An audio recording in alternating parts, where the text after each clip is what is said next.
Good afternoon, everybody. Uneducated Economist here. So, do you see the hyper deflation we have happening inside of the money supply right now? I'm just kidding.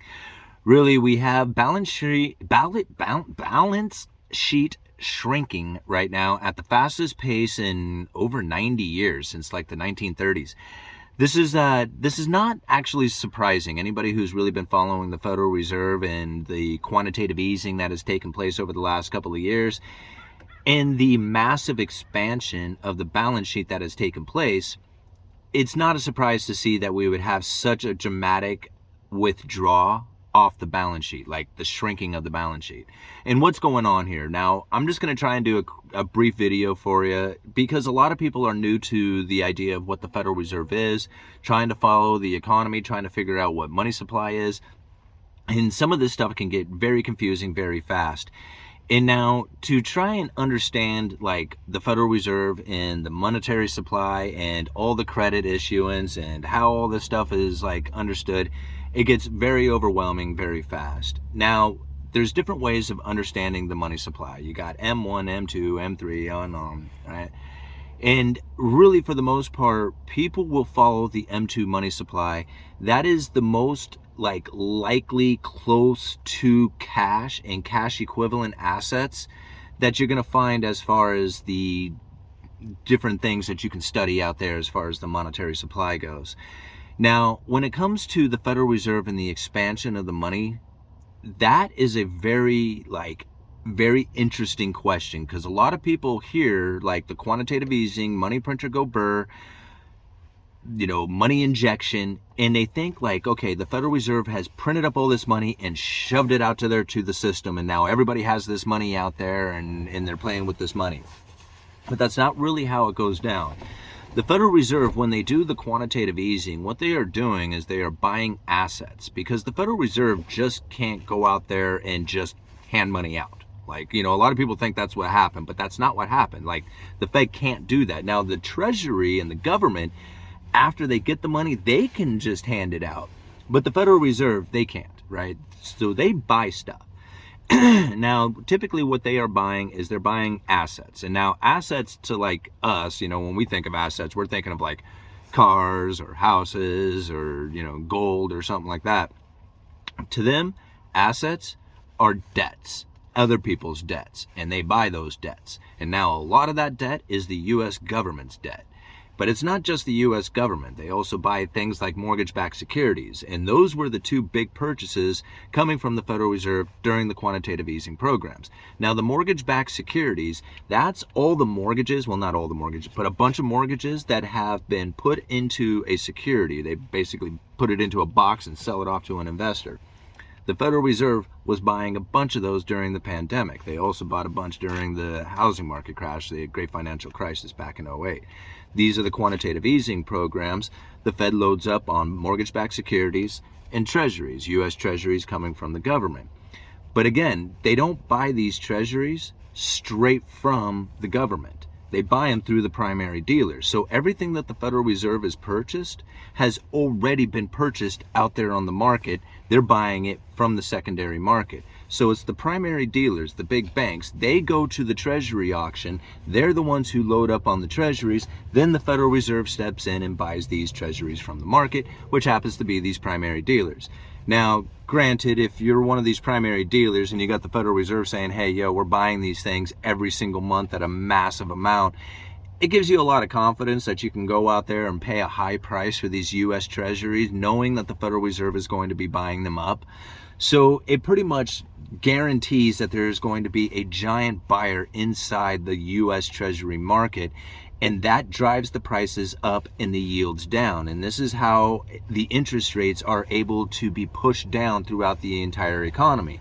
Because if the U.S. treasuries are pushed down, this is the safe and liquid asset. This is like the guaranteed return, zero chance of default. So anything that you buy after that, as far as an asset, right? These loans, these promises to pay you back, anything you buy after that, or any kind of loan that is given after that, is going to be riskier than what the U.S. Treasury would be. So all loans after that have a tendency to start going either up or down in competition with the U.S. Treasuries, and what risk that the lender is willing to take, and what market they can find out there on who is willing to borrow the money for the asset. And this is really how the banking system is adjusted with its interest rates. Again, with the mortgage-backed securities, the Federal Reserve uses mortgage-backed securities to adjust the mortgage rates out there in the mortgage market with real estate.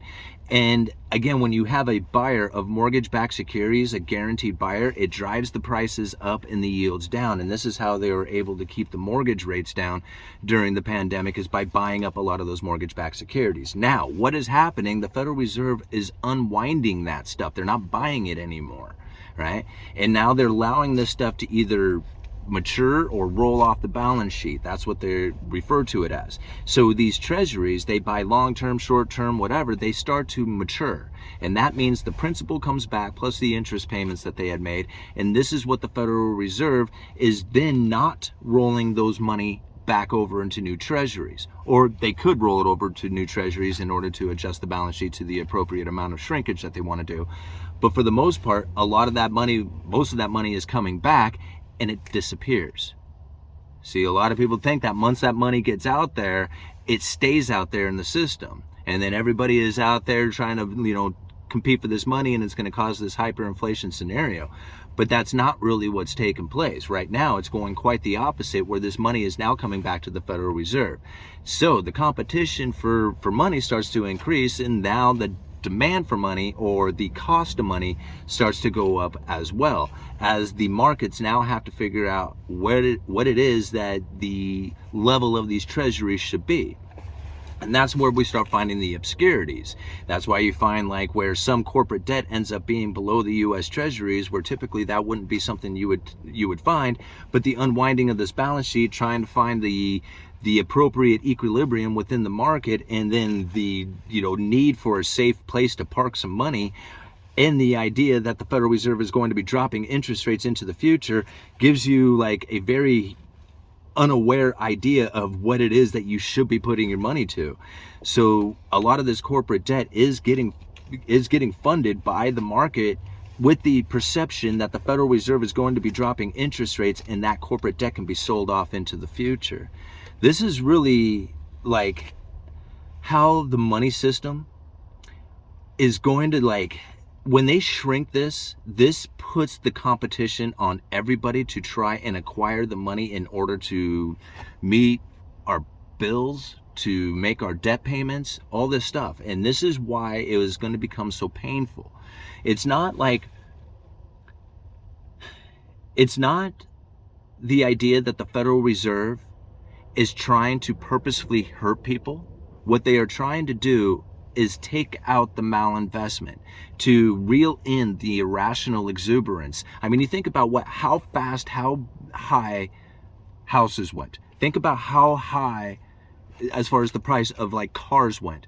Think about all the stuff that, shot up as dramatically high as it did. And a lot of this stuff, the only reason why it was able to achieve the levels it did is because people were able to borrow at incredibly low interest rates. Well, that irrational exuberance, that is coming to an end. And the longer it takes for the people to realize that there is going to have to be some major write-offs, that they are going to have to cut back on their expenses, that they are going to have to figure out new ways of income, the longer it takes for people to figure all this stuff out, the longer it takes for the inflation to come back down. Because so long as people have an inflation expectation, you're going to have continuous inflation. So, and along with a broken, severed supply chain that doesn't want to recover, when you have, demand being hurt as bad as it is by the high interest rates. All right. Uneducated Economist. You guys let me know.